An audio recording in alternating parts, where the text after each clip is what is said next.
지금 여러분, 밤하늘 조용히 올려다보시다가 별똥별처럼 일렬로 줄지어 쭉 지나가는 불빛 보신 적 있으세요? 저도 처음 그 장면을 목격했을 땐 저거 뭐야? UFO 아니야? 하고 순간 흠칫했거든요. 근데 그게 외계인이 아니라 사실 우리가 쏘아 올린 인공위성들이었습니다. 그것도 한두 개가 아니라 수십, 수천 개가 마치 밤하늘에 기차처럼 줄을 서서 가로지르고 있었던 거죠. 문제는 우리가 눈으로 볼 수 있는 이 예쁜 불빛들 말고도 지구 궤도에는 눈에 잘 보이지 않는 위험한 물체들이 훨씬 더 많이 떠다니고 있다는 사실입니다. 그 숫자가 무려 얼마나 되는지 아세요? 자그마치 1억 4천만 개입니다. 이게 다 뭐냐면요. 고장나서 버려진 폐위성 파편, 폭발한 로켓 부스터 조각, 심지어 예전에 우주비행사가 작업하다 실수로 놓친 장갑 한 짝, 드라이버 같은 도구들까지 전부 포함된 우주 쓰레기입니다. 여러분, 집에서 서랍 정리 계속 미루다가 어느 순간 서랍 열면 뭐가 어디 있는지 찾지도 못하고 엉켜있는 그 답답한 상태 다들 아시죠? 이거 언젠가 정리해야 하는데 하면서 외면하게 되는 그 상태요. 지구 궤도가 지금 딱 그 지경입니다. 차이점이 있다면 이건 거실 서랍이 아니라 총알보다 몇 배는 빠른 시속 28,000km로 날아다니는 위험천만한 우주 잡동사니들이라는 거죠.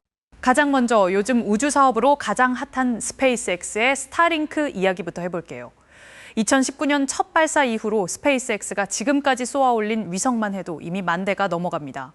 그런데 최근 단 반년 동안 이 위성들이 다른 우주 쓰레기나 위성과의 충돌을 피하려고 자동으로 궤도를 튼 횟수가 무려 14만 4천 번이었습니다. 14만 번이요. 이걸 하루 단위로 나눠보면 대략 하루에 800번씩, 그러니까 매 2분마다 한 번씩 뭔가를 요리조리 피해 다녔다는 뜻입니다.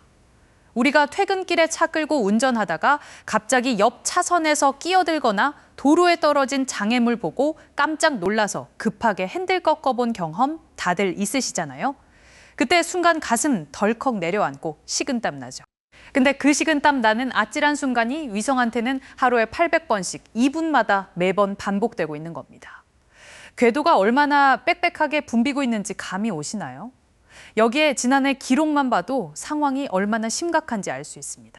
2025년 딱 한 해 동안에만 전 세계에서 로켓 발사가 300번 넘게 있었고 궤도에 새로 추가된 인공물체만 8,488개였습니다. 딱 1년치 새로 들어온 짐이 이 정도라는 거예요. 결국 지구 궤도는 매년 새 물건이 꾸역꾸역 쌓이기만 하고 치우는 사람은 아무도 없는 꽉 찬 창고 같은 상태가 되어가고 있는 겁니다. 여기서 많은 분들이 흔히 오해하시는 게 하나 있어요. 에이, 아무리 그래도 우주가 얼마나 넓은데 위성 좀 많아진다고 괜찮지 않아? 라고 생각하기 쉽죠. 하지만 진짜 심각한 문제는 우주 전체가 아니라 우리가 꼭 써야 하는 딱 정해진 한 동네에만 물량이 몰려 있다는 겁니다. 지구 상공 400에서 600km, 이 구간을 저궤도라고 부르는데 우리가 쓰는 통신위성 대부분이 바로 이 구역에 옹기종기 몰려 있습니다. 지상과 신호를 주고받기에 속도도 빠르고 가장 유리한 명당 자리거든요. 문제는 너도 나도 같은 이유로 바로 그 자리를 원한다는 겁니다. 이건 우리 현실 부동산이랑 똑같아요. 땅이 아무리 넓어도 다들 교통 좋고 학군 좋은 특정 역세권 아파트 단지에만 살고 싶어 하잖아요. 그러다 보니 그 동네만 꽉 들어차서 출퇴근길에 숨도 못 쉬게 붐비는 거랑 같은 상황입니다. 지구 전체 궤도로 보면 텅 비어 보일지 몰라도 정작 우리가 꼭 써야 하는 그 핫플레이스 골목은 이미 주차난의 갓길 주차까지 꽉 차서 터지기 직전인 거죠. 실제로 하버드 천체 물리학자 조사에 따르면 2026년 초 기준으로 작동 중인 위성만 14,000대가 넘고 글로벌 금융사 골드만삭스는 2035년까지 이 숫자가 7만 대를 넘을 것이라 전망했습니다. 지금보다 무려 5배가 넘는 위성이 그 좁은 골목으로 더 밀려 들어온다는 소리입니다.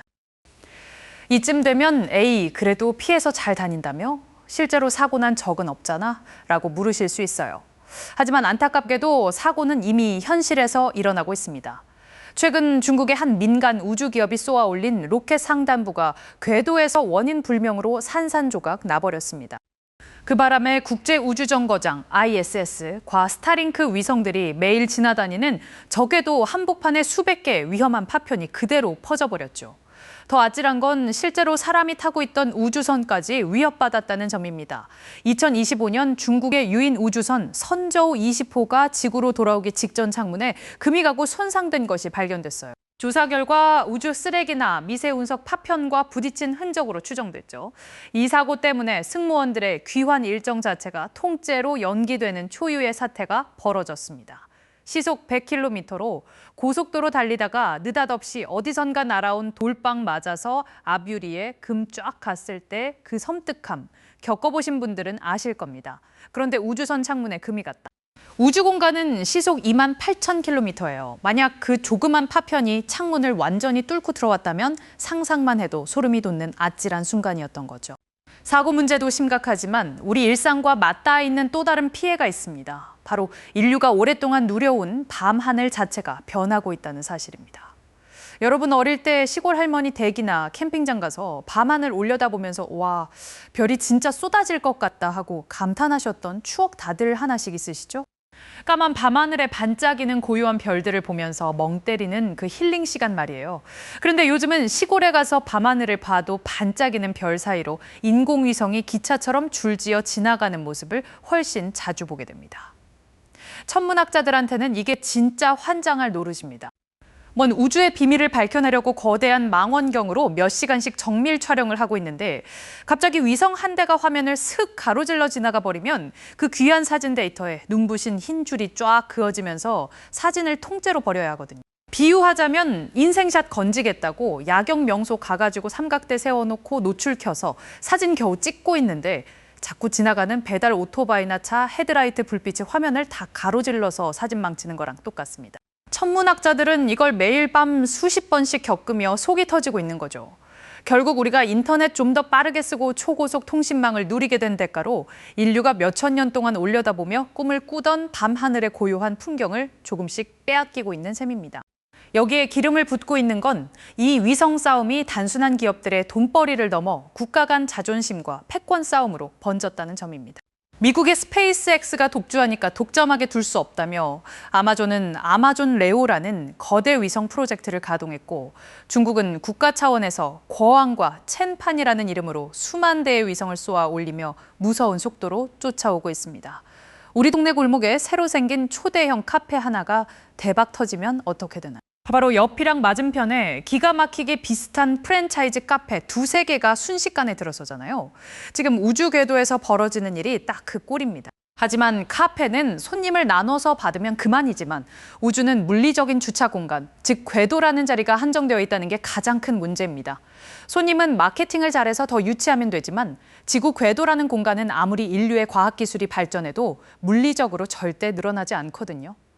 결국 이 싸움은 한정된 자리를 먼저 차지하기 위해 서로 밀어넣는 치킨 게임이 되어가고 있습니다. 자, 이제 오늘 이야기에서 가장 무섭고 소름 돋는 개념 하나를 소개해드릴게요. 과학자들이 경고하는 캐슬러 신드롬이라는 현상입니다. 쉽게 말해 이런 겁니다. 궤도에 쓰레기가 너무 많아져서 위성 두 개가 쾅 하고 충돌합니다. 그럼 그 충격으로 조각들이 수백, 수천 개의 파편으로 쪼개지겠죠?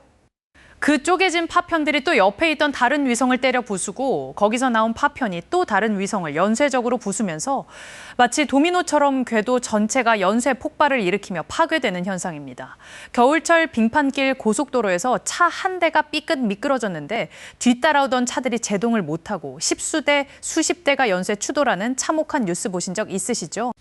딱 그 감당 안 되는 연쇄 추돌 사고가 우주 한복판에서 그것도 자동차와 비교도 안 되는 초음속의 속도로 벌어진다고 상상해 보세요. 아직까지 궤도 전체가 마비될 정도의 연쇄 충돌이 벌어진 적은 없습니다. 하지만 전문가들은 경고합니다. 지금처럼 위성을 막무가내로 쏘아 올린다면 2030년쯤엔 궤도 내 쓰레기가 지금보다 3배 이상 늘어날 것이고 그때부터는 이 지옥 같은 연쇄 반응이 터져도 이상하지 않다는 거죠. 그렇게 되면 특정 궤도 전체가 완전히 파괴되어 인류는 수십 년간 우주로 나가는 길이 아예 막혀버릴 수도 있습니다. 들으시면서 아니 그럼 우주선 쏘아서 쓰레기 좀 싹 치우면 되는 거 아니냐? 라고 생각하실 수 있어요. 하지만 여기서 또 황당한 반전이 기다리고 있습니다. 치우고 싶어도 치울 수 있는 뾰족한 방법이 없다는 거예요. 강력한 레이저를 쏴서 쓰레기를 태워버리자는 아이디어도 있었고 청소용 위성을 보내서 그물이나 로봇팔로 쓰레기를 쓸어 담자는 신박한 계획도 나왔었습니다. 하지만 전부 돈 문제 때문에 현실의 벽에 부딪혔습니다. 시속 수만 킬로미터로 날아다니는 손가락만 한 나사못 하나, 파편 하나 잡겠다고 수백억, 수천억 원짜리 청소 로켓을 매번 쏘아 올리는 것 자체가 심각하게 배보다 배꼽이 더 큰 상황이거든요. 방 정리할 때 생각해 보세요. 바닥에 떨어진 몇백 원짜리 지우개 하나 버리겠다고 몇만 원짜리 택배 상자와 포장재를 새로 사서 집 앞까지 부르는 사람은 없잖아요. 지금 우주 청소가 딱 그런 답도 안 나오는 비효율의 극치를 달리고 있는 겁니다. 그나마 현실적인 대안은 수명이 다한 위성을 자체 엔진으로 지구 대기권으로 떨어뜨려 마찰열로 태워버리는 재진입 방식입니다. 실제로 스타링크도 최근 1엔서 2년 사이에 수백 개의 위성을 이런 방식으로 폐기했죠. 하지만 이것조차 100% 완벽한 해법은 아닙니다. 위성이 대기권에서 타면서 발생하는 미세한 금속 입자들이 지구 오존층에 어떤 악영향을 미칠지 인류는 아직 정확히 파악조차 못하고 있거든요. 쓰레기를 치우려다 지구 우산을 파괴할지도 모르는 또 다른 오염 위험을 떠안고 있는 셈. 오늘 이야기를 나누면서 저는 우리가 당장 눈앞의 편리함과 기술 발전을 위해 하늘에 무심코 쌓아 올린 것들이 결국 부메랑이 되어 우리 머리 위로 떨어질 수도 있다는 생각이 들었습니다. 살다 보면 그렇잖아요. 당장 예쁘고 편해서 하나둘 사다 모은 집안 물건들이 어느 순간 집을 발 디딜 틈 없이 가득 채워서 나중엔 거실을 걸어 다니는 것조차 불편해지고 스트레스가 되는 순간이 오는 것처럼요. 지금 지구 궤도도 딱 그 경계선에 서 있는 겁니다. 통신을 더 빠르고 편리하게 쓰겠다고 쏘아 올려 꽉 채워버린 인공위성들이 역설적이게도 인류가 먼 우주로 나아가는 길목 자체를 통째로 막아버리는 족쇄가 될 수도 있다는 거죠.